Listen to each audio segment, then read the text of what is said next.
జాతీయ హోదా ఇవ్వాలని కూడా బీఆర్ఎస్ పార్టీ పక్షాన కోరాం. మిషన్ భగీరథకు మరి ఇవాళ కేసీఆర్ గారు దేశంలో అన్ని రాష్ట్రాల కంటే ముందు ఇంటింటికి తాగునీరిచ్చే మిషన్ భగీరథను ప్రారంభించారు.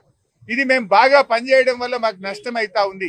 కేంద్ర ప్రభుత్వం హర్ ఘర్ జల్ కార్యక్రమం చేపడితే మీరు ముందే చేసుకున్నారు అని ₹1 ఇస్తలేరు. వీళ్ళు ముందే చేసుకున్నారు, వీళ్ళ గ్రాంట్ ఇవ్వండి అని నీతి ఆయోగ్ మరి 19,205 కోట్లు ఇవ్వమని కేంద్రానికి రికమెండ్ చేసినా ₹1 ఇయ్యలేదు. 15వ ఆర్థిక సంఘం వీళ్ళు ముందే చేసుకున్నారు, కనీసం మెయింటెనెన్స్ కన్నా 2,350 కోట్లు ఇవ్వండి అని చెప్తే ₹1 ఇవ్వలేదు.